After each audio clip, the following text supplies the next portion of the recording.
se inscrever no nosso canal via YouTube, que você se inscreva e que ative o sininho de notificações. Então, na descrição dessa live você tem acesso ao link, né, que você acesso ao nosso canal. Então, nós temos todas as quartas-feiras meditado uma série de meditações no livro de Lamentações. E nós podemos já meditar nos primeiros 3 capítulos. São 5 capítulos, esse livro contém 5 poesias. E nós estamos meditando, vamos meditar hoje na 4ª poesia. Então, antes de nós adentrarmos diretamente ao texto, nessa noite eu peço a você que preste atenção naquilo que Deus vai nos falar por meio da sua palavra. Esteja atento, esteja, se possível, meditando conosco, abrindo a sua Bíblia. Eu estarei colocando o texto base que nós estaremos meditando nessa noite no link da descrição dessa live. Então, abra sua Bíblia nesse momento, no livro de Lamentações, capítulo 4, estaremos meditando dos versículos 1 a 22.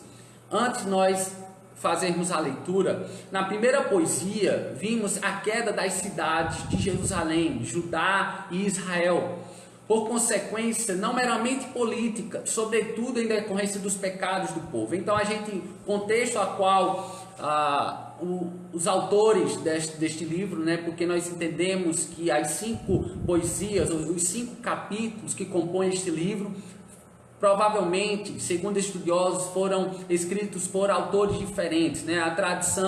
Tradicionalmente é conhecido o autor deste livro, Jeremias. Até o nome sugere isso, Lamentações de Jeremias. Mas algumas versões já vêm corrigido, como a exemplo a nova versão internacional, a NVI já vem corrigida essa informação. O livro conhecido tão somente como Lamentações. Então, se você pegar cada poesia ou cada capítulo, você vai ter um estilo literário diferente. Então, provavelmente são autores, não é um autor único que escreveu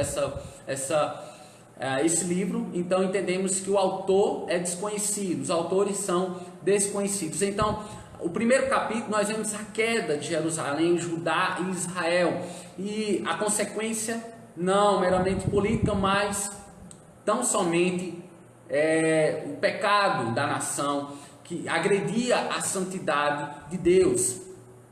Na segunda poesia, no capítulo 2, o texto revela o Senhor Deus irado, contando-se a história do juízo na casa de Yahvé, o nome pelo qual o Senhor Deus é conhecido da nação israelita. O povo judeu tem esse nome, Yahvé ou Javé. Então, o furor do Senhor Deus, de fato, foi derramado no seu povo. Na terceira poesia, nós vemos o poeta. Esse autor, ele, de forma poética, ele expressa o lamento em favor do povo e encontra consolação somente e unicamente em Yahvé, o Senhor Deus. Agora, estamos diante da 4ª poesia do livro de Lamentações. Aqui é retratada a antiga glória da nação, que é contrastada fortemente com a sua miséria presente. Os profetas são castigados por terem enganado o povo. A gente viu que no capítulo 2, a descrição dos profetas e sacerdotes que estavam não mais sendo usados por Deus, mas estavam segundo a sua consciência pecaminosa, de forma a enganar, trazer engano ao povo, e Deus os castiga de forma severa. Então a ira de Javé, o do Senhor Deus, é também considerada claramente a razão da desgraça presente. Eu acho interessante, o pastor Luiz Saião, doutor em hebraico, ele foi perguntaram a ele, perguntando se Deus é o criador do mal, e ele responde, percebam a resposta do pastor Luiz Saião, doutor em hebraico, e ele responde, perguntaram a ele se o Senhor Deus é o criador do mal, e ele diz, o Senhor cria Ele responde: o Senhor cria as experiências de adversidade na vida do seu povo, de alguma maneira trazendo incômodo e sofrimento ao seu povo. Sobretudo, o Senhor é quem fez a luz e as trevas, criando o mal. Em que sentido? Então, em que sentido o nosso Senhor Deus criou o mal? No sentido da desgraça. Mas o Senhor não cria o pecado.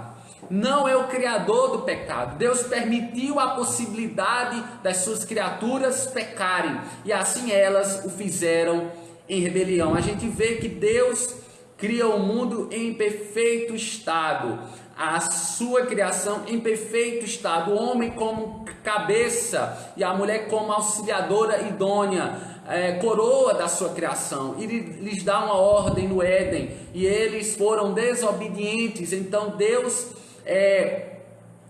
o pecado entra na humanidade pela escolha humana, pela escolha de Adão, cabeça federativo da humanidade. Aí, a exemplo disso, ele cita o pastor, o exílio. O exílio, o Senhor Deus tem o seu caminho na tormenta e por meio de tempestades. Meus amados irmãos, Deus, ele sabe trabalhar, ele sabe agir, intervir na história, e ele tem o seu caminho sim na tormenta e na tempestade. Aqui o povo também se encontrava em exílio pelo pecado. O Senhor os deporta do seu estado original, da sua nacionalidade. O Senhor, por meio ele permite aquele exílio para que o povo de fato fosse corrigido e disciplinado, e não é diferente conosco. Deus permite muitas vezes Deus nos corrige, Deus nos disciplina. Graças a Deus por isso, porque nós temos um Pai que nos corrige, que nos disciplina,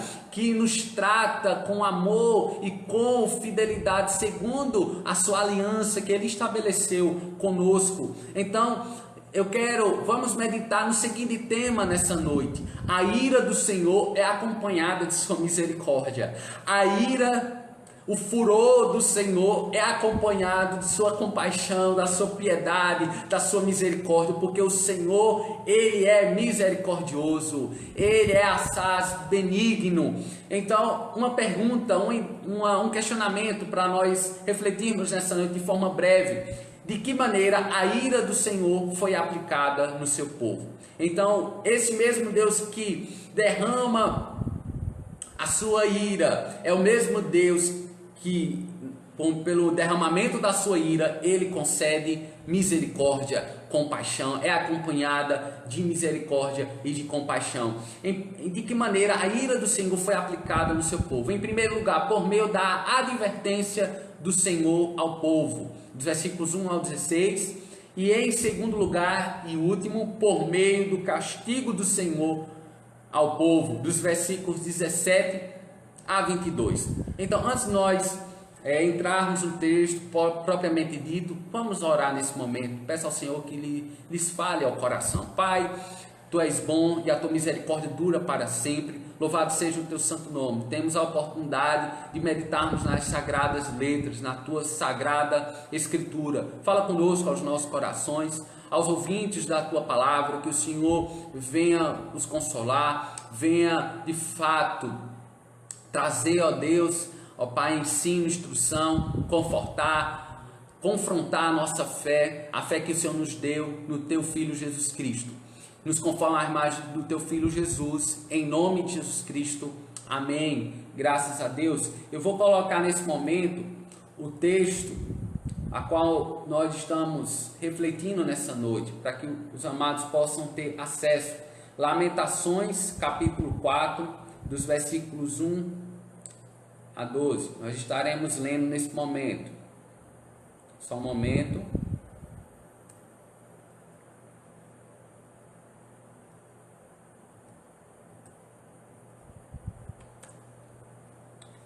Que os amados tenham acesso ao texto. Então,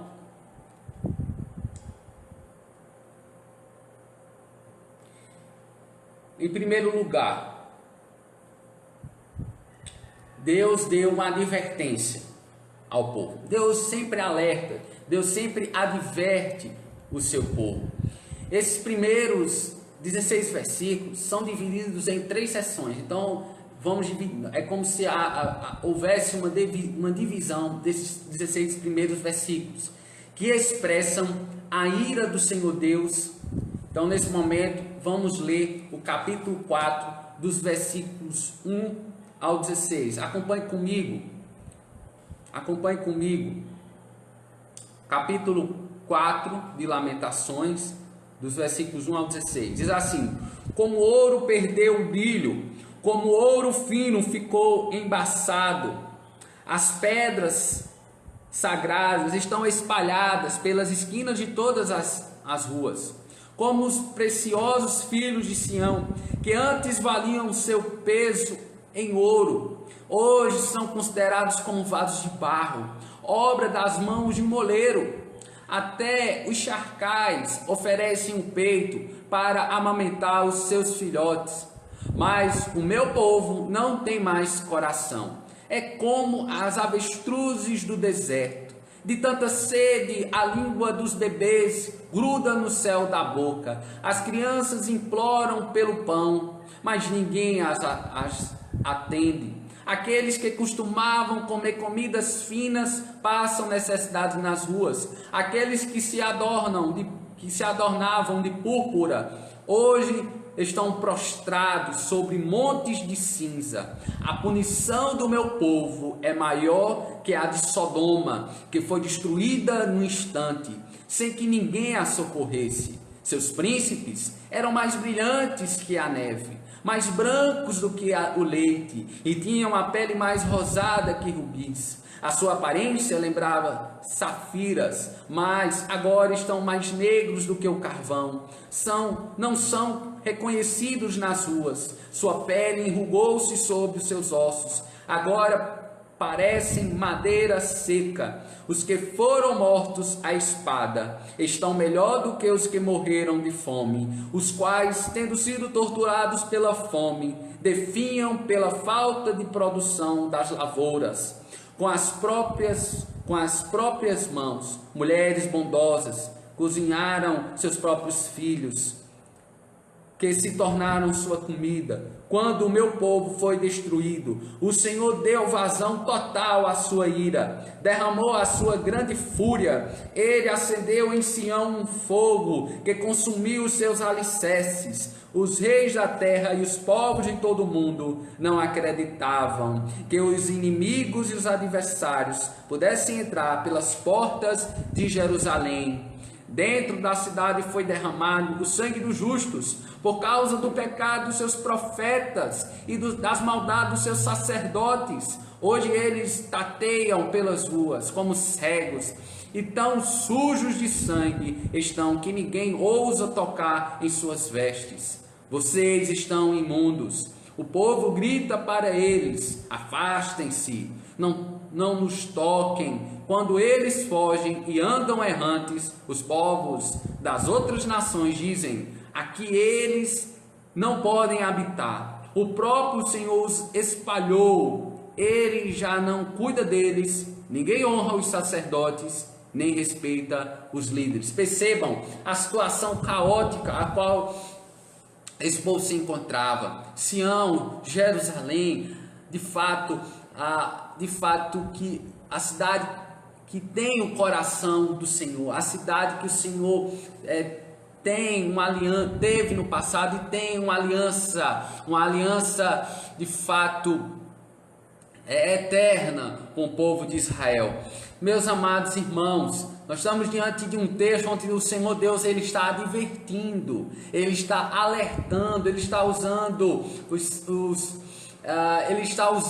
este poeta, este autor a qual nós desconhecemos. Nós vimos nesse contexto também, Deus levanta Jeremias, Deus levanta, em tempos, Deus levanta os seus profetas para estar intercedendo, para estar orando pelo seu povo. O escritor deste poema, de fato, ele reflete esses primeiros 16 versículos refletem advertências, refletem ou mostram alertas do Senhor para com para com o seu povo. É tanto que os filhos de Jerusalém, antes preciosos, vejam só como ouro que ele vai dizer. Os filhos de Jerusalém, antes preciosos como ouro, agora são como a palha descartada, pelo pecado de rebelião contra o Senhor, contra a santidade do Senhor. E não é diferente conosco. Os homens desse século, o mundo jaz maligno, de fato, todas as estruturas estão pecaminosas. O homem perverso, zombador, o ímpio, de fato, ele agride, como no passado agrediu a santidade de Deus. Hoje não é diferente. Hoje há uma agressão, de fato, proposital, intencional desses homens perversos. O versículo 6, perceba, o versículo 6, o qual nós lemos, traz uma mensagem de destruição, uma mensagem de advertência do Senhor pactual, do Senhor da aliança. Em Deuteronômio, capítulo 29, versículo 22, vemos uma mensagem de advertência de Deus ao povo, tal como essa que nós já lemos. O texto diz: os seus filhos e os seus descendentes e os estrangeiros que vierem de terras distantes verão as desgraças que terão caído sobre a terra e as doenças com que o Senhor terá afligido. Meus amados, em tempos, Deus tem, de fato, tem feito com que o seu povo passe por situações ou por experiências de agonia, de sofrimento, porque não diferente do povo do antigo concerto, volta e meia nós também entristecemos o Espírito Santo, negligenciamos os meios de graça, volta e meia nós negligenciamos o anúncio, a proclamação do Evangelho de Cristo e tantos outros pecados que são varridos para debaixo do tapete, que não são expostos, que de forma sincera nós não temos orado como convém. Então de fato, é um tempo de nós pensarmos, de fato, há um retorno às sagradas letras, há um retorno da vida devocional, à vida de oração, e aí, de fato, orarmos como convém, de forma sincera, de forma onde há quebrantamento, há uma sensibilidade do Espírito, a voz do Espírito Santo. Então o povo estava dessa forma alheio à vontade de Deus, distante do Senhor, e estava em uma intensa destruição e desgraça. Estavam sendo levados, estavam sendo deportados, exilados. Irmãos, o Senhor Deus, eu quero afirmar isso categoricamente nessa noite. O Senhor Deus é rico em misericórdia. Ele sempre deu oportunidade do povo deixar os seus maus caminhos, oportunidade ao seu povo para que eles se arrependam e reconheçam os seus próprios pecados. De fato, o Senhor dá muitas oportunidades, dá de fato diversas maneiras ou formas de nós reconhecermos os nossos pecados e voltarmos atrás. Muitas vezes há um engano, a mentira que de fato nós caímos. Observamos isso na vida de Adão e Eva, que não discerniram de fato o que provinha de Deus e o que provinha da sua carne e do adversário. Adão e Eva, a gente vê que Deus os chamando ao arrependimento, mas o que eles fizeram? O que Adão e Eva fizeram no Éden? Não reconheceram os seus pecados. Vimos isso também na vida de Caim. Caim, o primeiro homicida relatado no Pentateuco, na Bíblia. Deus deu a ele a chance, a Caim, de explicar o sangue derramado do seu irmão Abel. No entanto, além de Caim não reconhecer o seu assassinato, ele tentou culpar Deus por sua desgraça. Então, Caim, como e outros homens também, nós vemos no relato bíblico, não reconhece o seu pecado, não reconhece o seu erro. E é tanto que Jerusalém, Judá e Israel estavam nessa situação de não reconhecimento. Por isso que eles caíam, por isso que eles estavam sendo de fato exilados, de fato estavam sendo corrigidos. E aqui Deus levanta esse homem está de fato, segundo a tradição, Jeremias, segundo a tradição, Jeremias para estar de fato advertindo, alertando. Irmãos, o Senhor Deus, Ele é rico em misericórdia. Mesmo Deus exterminando todo ser vivente por meio do dilúvio, ao mesmo tempo Ele teve compaixão de Noé e da sua família. Nós não vemos isso, o relato bíblico, o relato do dilúvio, Deus exterminando todo ser vivente da face da terra, mas um homem achou graça aos olhos de Deus, Noé, um homem íntegro, justo, onde a Bíblia vai dizer que ele era íntegro e justo. Então Deus teve misericórdia de Noé. Por meio da vida de Noé, a sua família foi alcançada, 8 pessoas foram salvas, cada animal, uma espécie de cada animal vivente também foi salva no dilúvio. Então a gente vê a ira do Senhor sendo derramada por meio do dilúvio, e também a sua misericórdia na salvação, no resgate de Noé e da sua família. O pecado de Sião, o pecado de Jerusalém era tão grande que o castigo era muito mais apavorante e realizado pelas mãos de homens ímpios, e não por Deus, mas por meio das mãos ímpias, de homens ímpios.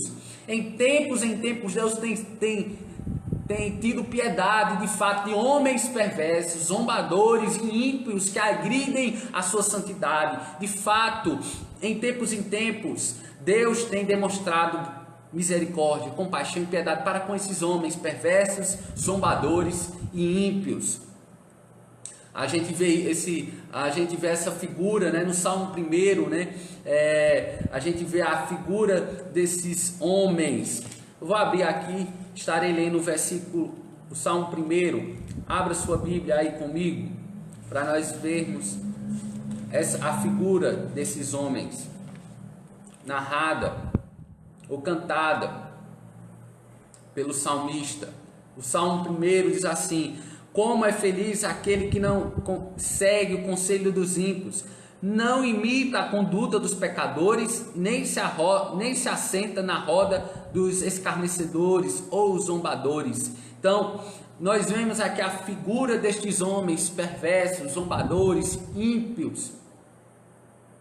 O Senhor Deus poderia simplesmente fulminar. Em toda geração nós temos homens perversos como esses. Nossa geração também existe.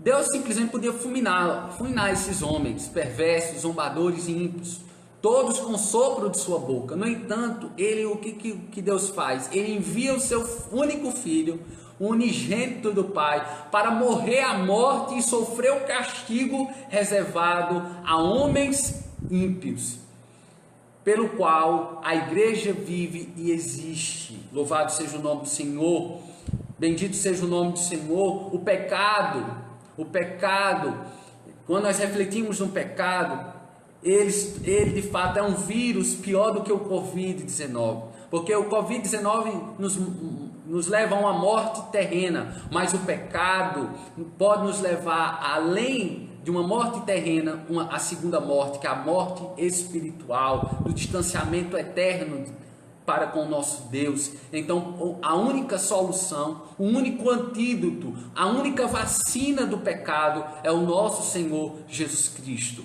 Nós estamos, irmãos, estamos meditando o seguinte tema: a ira do Senhor é acompanhada de sua misericórdia. E de que maneira a ira do Senhor foi aplicada no seu povo? Em primeiro lugar, vimos por meio da advertência do Senhor ao povo, os versículos 1 ao 16. Em segundo lugar e último, por meio do castigo do Senhor ao povo.